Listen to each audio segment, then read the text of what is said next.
O'zbekda ham, Qirg'izda ham, O'risda ham hayo bor. Rossiyada bilsangiz, Volga degan daryo bor. Bu Volga deganlari hamma daryodan katta.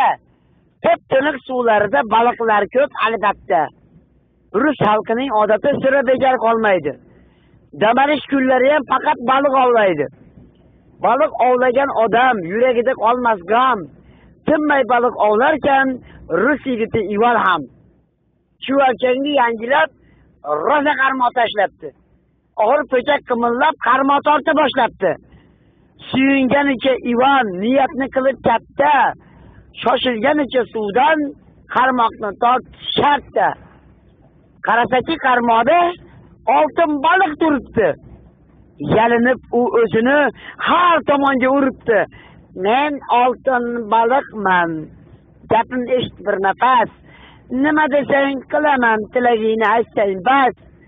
İnsanlarning g'ami ko'p, buni yaxshi bilaman. Xohlasang 20 qop dollar sovg'a qilaman.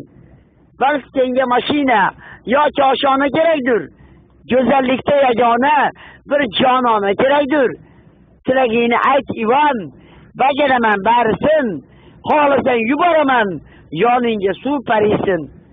Ivan nima deyishni bilmay qoldi shu vaqtda. Oltin baliq tutdi u. Bu ham bo'lsa bir baxtda. Rus yigiti o'zini qo'lga olib bir pasta yagona tilagini baliqqa aytdi asta. Birgina tilagim bor. Shuni bajarsang bo'ldi. Rossiya o'lkasiga o'zbeklar rasat oldi.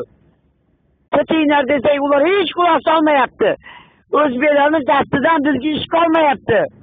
Shunday qilki o'zbeklar ketsinlar o'z yurtiga, borib qarashsin bug'doy, paxta ipak qurtiga. Oltin baliq Ivanning gapiga quloq soldi. Dumini likillatib, uzoq o'ylanib qoldi. Ivanjon, tilaging qalbimni qildi xira. O'zbeklarni haydashning iloji yo'qdir sira.